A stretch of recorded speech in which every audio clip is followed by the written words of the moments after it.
Hey everybody, and welcome to Chapter 11, Law Enforcement Roles and Responses. This is going to be a relatively quick slide set. We're just going to go across the agencies and their main roles. Make sure you read the book because there's a lot of more information in the book. All right, so we're going to provide an overview of the roles, describe how local law enforcement responds to computer crime, and we're going to identify the factors that have limited local law enforcement efforts against cybercrime. All right, so federal agency roles. Federal agencies, this is your strategic, your overarching agencies. They call them the spearhead kind of agencies because they're the ones that have the funding for the task force environment. So a task force is usually run by, let's say, someone from the FBI, Secret Service, etc., and then they bring in local agencies or other agencies, and they run a group together, bringing all their resources together to attack a problem. I was on a task force for internet crimes against children.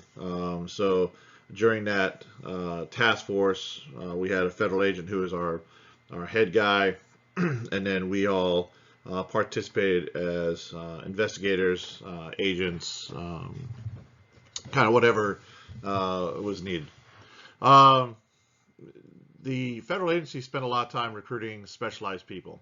That's really one of the biggest differences between local law enforcement and the federal agencies. The federal agencies really seek people in a very specific role. The FBI, for example, likes to have people that have some type of business degree, financial or mathematical skills, because they do a lot of transactional fraud. They do a lot of that kind of stuff. So they like those kinds of individuals. Department of Justice is established, it says, in 1870. The Department of Justice is it's the chief law enforcement officer, and we've all seen in the news recently. If you don't know what the DOJ is by now, if you've been watching the news, you know the Attorney General is the head guy.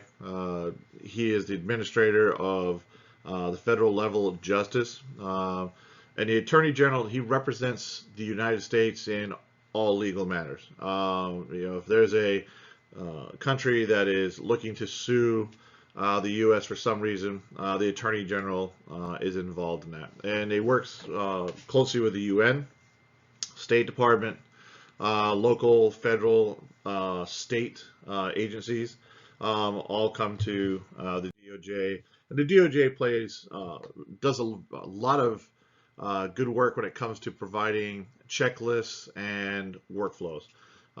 The Department of Justice Computer Crime Best Practices Guide, for example. It's a great guide. The DOJ provides lots of other manuals. For example, this is an NIJ report sponsored by the Department of Justice. Okay, and this is on investigations involving the internet and computer networks. So they do a lot of like manuals like this. These are all free to law enforcement that you can get and use for your education. So there's a lot of really good stuff that's provided by the DOJ. Under DOJ, you have CCCTs, Criminal Divisions, Computer Crime, and Intellectual Property Section. CCCTs goes after your hackers, people that are doing intellectual property.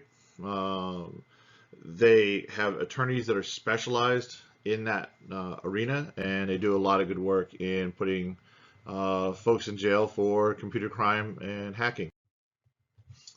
The FBI in 1908, as a branch of the DOJ, the FBI is America's law enforcement. That's what they've always called it. And it really is it was designed as a agency to protect America from terror, foreign intelligence agencies, things such as that. Go back to the J. Edgar Hoover days. The FBI was very much involved in looking for spies, looking for communists, that kind of stuff. That's really what they really wanted to do.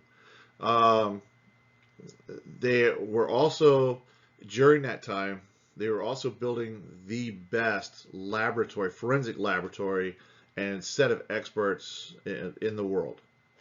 So um, as they saw larger crimes, or they were involved in larger crimes, um, they were able to expand because they were given money. They were able to expand their labs.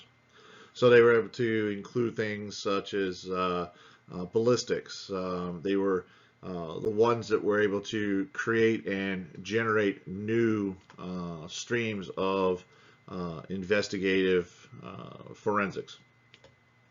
And they play a really important part in the role of cybercrime, because cybercrime, as we've learned in our other lectures, terror and foreign intelligence is huge. When you have cyber terrorism, when you have cyber espionage, you have things such as that. Well, of course, the FBI is going to be the one that is involved in investigating or looking at protecting the uh, the networks of the United States.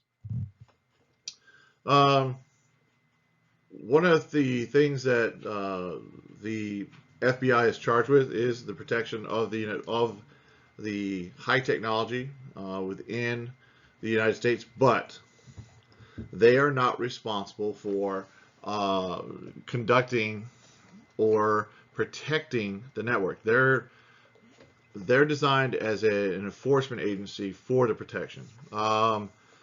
So again, going back to our original discussion, uh, you know, private citizens, private companies are responsible for the protection of the network. It is the responsibility of the corporations that give access to the network to make sure that they are securing their networks. And that's where you guys come in or are involved. That's where you guys are going to uh, be kind of placed in this whole scheme of federal, local law enforcement. Um, So the FBI has basically a fourfold role: capture criminals, stop online sexual predators, stop operations targeting the U.S., dismantle national and transnational organized crimes, groups engaging in internet fraud. Again, this comes back to the cyber terrorism, cyber criminals, and computer crime, and those all fit within those mandates. The FBI is also responsible for the RCFL. As a member of the RCFL in Missouri, the RCFL is a set of labs. There were 6 labs set up around the country, and what the RCFL did is it provided resources to local departments that couldn't afford a full forensic lab. So if you were a small sheriff's department, police department, and you participated in the RCFL program, in other words, you gave a person up to work at the RCFL lab, you got all the resources of the RCFL. So you had this huge tool set that you had to work with. You had all the name brand tools, and you could do whatever you needed to do to investigate computer crimes. The Internet Crime Complaint Center, basically a central repository for complaints related to internet fraud. It's the largest database of reports. And then you have the InfraGard program. And this is somewhere you're probably, if you're not involved in InfraGard at your company as a cybersecurity person, you need to make sure you're involved in it, because this program works with local companies, corporations, etc., and they usually have meetings. So the FBI will have a meeting, and everybody will get together. They'll do some type of training, but everybody will get together, and you'll talk about what's going on in your local community. So if you are noticing that you're being hacked, you may have other people in your community that are also receiving that same type of hack. Well, that's what the InfraGard does. It brings everybody together. Everybody gets to talk about what's going on. The FBI gives a threat assessment brief, lets you know what's going on. So there's an exchange between the community, the corporations, and the FBI. So it's really important to be a part of that. We're InfraGard members, and we attend the InfraGard sessions when we can. But they always have great training. They always have at least an hour of training, and then they usually have an hour or so of meeting and going over what's going on in the state, community, world, depending on what they're looking at. The NSA. The NSA is the preeminent cryptologic organization. If you're ever in DC and you have a chance to go by the old NSA museum, it's pretty impressive. There's a lot of really cool stuff in there, especially if you're into the spy gear and all that kind of stuff. The NSA is got a really neat little museum there. Not a lot of people know about it. NSA is primarily responsible for designing and maintaining computerized coding systems. It's a lead agency responsible for monitoring and protecting, and the NSA houses the National InfoSec in education and training. InfoSec is really important. If you are in the computer crime environment, you can go to InfoSec training. You can be a part of it. They do have online programs, and you can be involved in that InfoSec. The NSA got in trouble for its expanse into monitoring internally more than it was monitoring externally. And that was somebody who came out of the Snowden leaks, that the NSA was not focused on its primary mission, and they had to retool, and they had to go back out, and they had to change some ways that they were doing things, because they were, and it wasn't so much purposeful, it's just the way the communications goes. They spent a lot more time looking at citizens of the United States than they did of foreign nationals. And the NSA doesn't have the right to look at citizens of the United States. That's what the FBI is for, and other services. So the NSA is retooled. It does a really good job. They are part of they have an offensive hacking section. They are responsible for looking at malware and code that's coming in. And unfortunately, this is one of those times where the agencies don't talk to each other, because when DHS was defending against Stuxnet,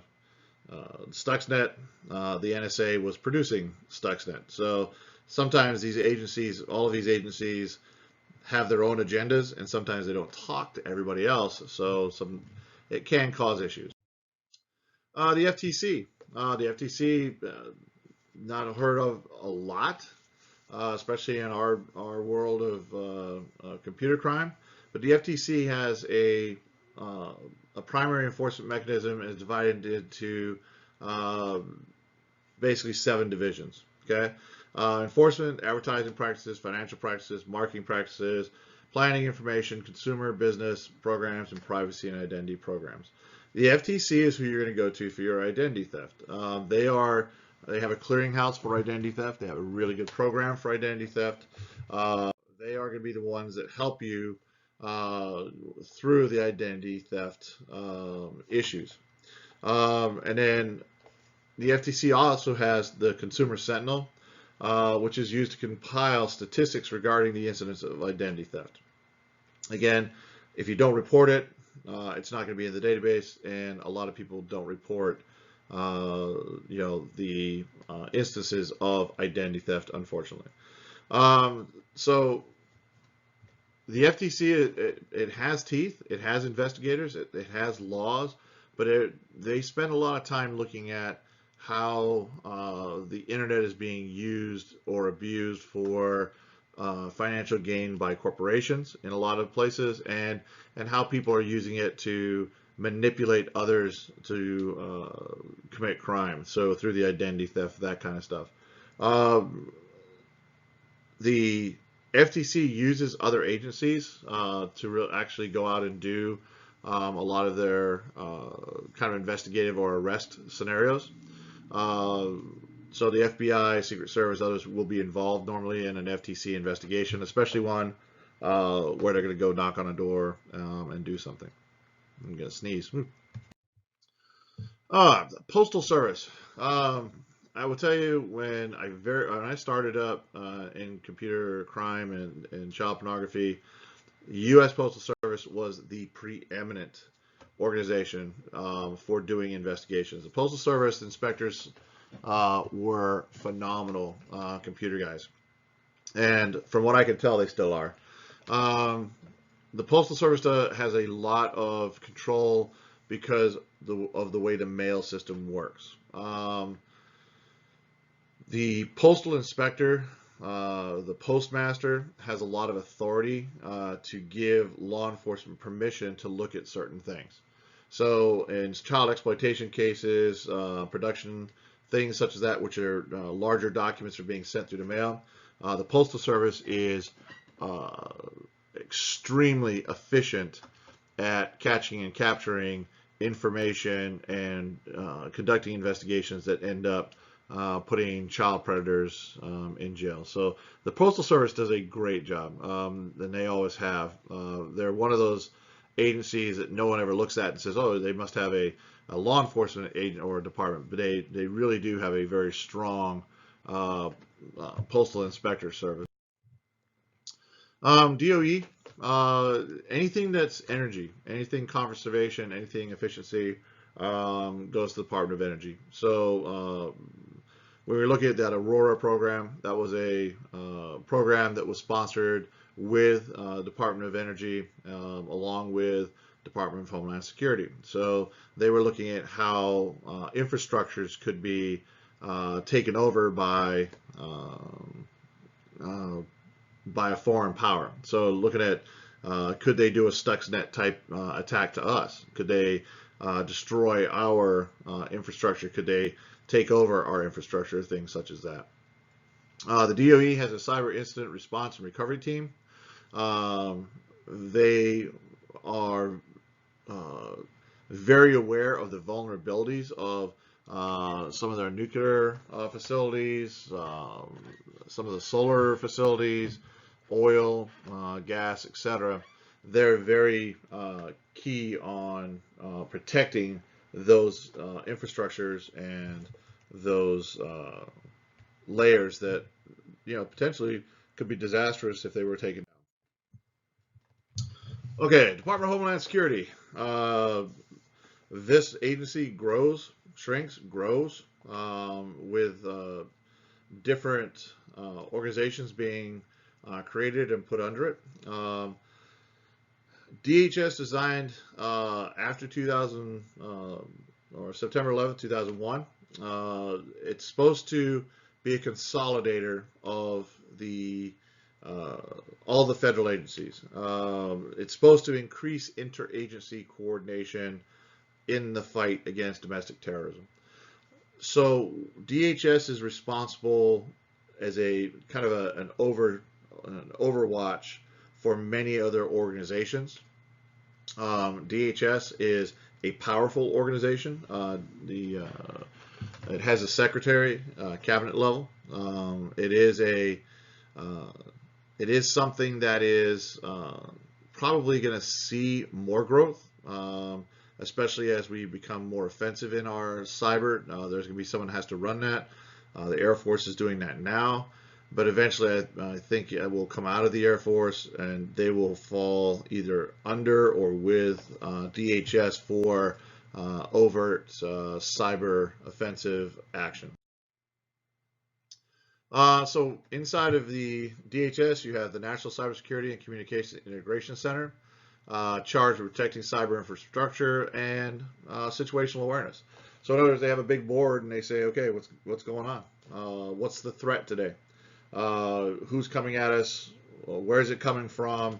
And how do we protect ourselves against it? Their mandate is to work, or also to protect our infrastructure. So they're working with DOE to make sure that we have our power plants and things secure. They're also working with the banking industry to make sure that we don't have people being ripped off from your Bank of America account, for example, or any one of your other financial institutions. So they have a lot of responsibility, and they're a newer organization, and they're still kind of finding their way. They're evident and flowing as you watch the organization and you read about what that organization is doing. But it seems like they're doing a really good job at this point. Other programs, National Cyber Alert System, Cyber Cop Portal Program is where you can go and you can look for information when you're trying to do some type of work in your smaller department. You can take advantage of the Cyber Cop Portal Program. There's a CERT team, Computer Emergency Readiness Team. These guys deploy. So after Las Vegas shooting, these guys deployed out. They were there to get the cell phones and get all the technology, and then started working the technology. So they have a CERT team. The FBI has a CERT team also. They have a fly team that also flies out. So just about every one of these departments has a fly team that flies down to a incident, and they're going to be a part, but they all work together, and it's managed or through DHS. National Cyber Response Coordination Group, Cyber Storm Training Exercises. So the Cyber Response Coordination Group is the group that when something hits the states, like Stuxnet, they're the ones that try to coordinate a response, how to protect, things such as that. And then they have an annual exercise where they go through and they practice training for a large scale attack. So we have the ICE, U.S. Immigration and Customs Enforcement Agency. ICE is responsible for identifying, investigating weaknesses in the nation's borders, developing intelligence concerns, and removing foreign nationals from the country. They do a lot with human trafficking. There's a lot of child pornography in children, in human trafficking. The child pornography funds a lot of the human trafficking. So there's a natural investigative need, and the ICE fills that. ICE does have investigators. I have a very good friend of mine who works in San Diego for ICE, and he spends a lot of time doing child pornography investigations as a tool for them to get money for use in the trade, or slave trade, if you want to call it that, or the human trafficking trade. ICE operates the Cybercrime Center. C3 focuses on child exploitation, operates the Child Exploitation Investigation Unit, Cybercrime Unit, and the Computer Forensics Unit, which is it's a huge job. ICE within the C3 provides the investigative analysis portion of that coordination. So if you have any investigation, it's a federal investigation or even a state and local, you may end up at ICE, at the C3, using their labs, using their individuals. You may coordinate with them to set up a operation that lures predators into an investigation, or lures them to a point where they can be arrested. Lots of things that the C3 offers. I think ICE is very underrated when it comes to the things it does. I think because of TV and other stuff, we see one thing that ICE does, but ICE has a huge breadth of other things that they're involved in that really does a great job of protecting us in the United States. Then we have the Secret Service. They're responsible for the finances, the nation's financial systems. They're to make sure that we don't have counterfeit monies coming in. When you have things like super notes that are being created by North Korea, where they're identical to our money, and they're in $100 increments or $20 increments, that can be devastating, especially when they make it into the money system. They're very difficult to detect, and these super notes can be used for a couple of years before they're ever detected, and that can have a devastating effect on an economy. You're losing money in your economy with these super notes because they don't, the money doesn't really exist. They're also responsible for new fraud types. So if you have a 419 scam coming out of Nigeria, you're going to have the Secret Service involved in that. They look for that fraud. They're also going to work with the FTC in the identity theft, because identity theft and the fraud have a natural nexus. So you're going to see those departments working together. The Financial Crime Division has 3 responsibilities: identify and investigate financial institution fraud, primary jurisdiction in cases involving device fraud. That's skimmers. If you've never seen a skimmer, it's where people take a small handheld scanner. They'll run your credit card through, steal your credit card numbers. They have primary jurisdiction in investigating general computer related crime. And they have an electronic crimes branch that specializes in credit cards and device fraud. They used to do check fraud. Check fraud was a big deal for them. Check fraud and counterfeit currency, those were all large portions of the Financial Crimes Division. Those have actually been broken off, and they've been put into other agencies, and now a lot more attention is being paid to how large amounts of money is being sent back and forth.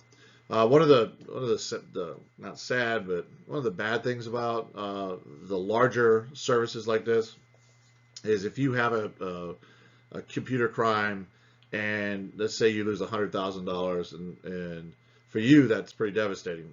For the government, that really doesn't meet the bar that they're going to start an investigation on. You have to lose somewhere in the $400,000 to $500,000 before the Secret Service is even close to being mildly interested in your case. And we found that out. I was kind of wondering recently how that is, and we actually had a case. We were helping another company that lost $90,000, and we talked to the Secret Service, and like, well, we'd really like to help, but it just doesn't meet the bar for us to investigate. You had to have lost a lot more money. So that still is a truism today. It's still something that it's irritating for the smaller company, but if you added all the small companies that lost under $300,000 on a daily basis, the Secret Service would be swamped. So they do have to have a bar of where they will start investigating certain types of crimes. State and local roles. So when someone picks up a phone and they say, "Oh, I think I've been identity theft," they don't call the FTC. They call the local sheriff's department. When someone says, "Oh, I think I've been frauded," they don't call the FBI. They call the police department or sheriff's department. Citizens within the community are going to go to the local forces first. This is why the FBI and Secret Service and everybody want to have local officers involved in the computer crime section, because you're going to get more reports than they're going to get. People have a greater trust of you. But local officers may not have the training. They also may not have the equipment to do the work that they need to do. And this can be really troubling, especially when you go to a sheriff's department or a police department in a very small community.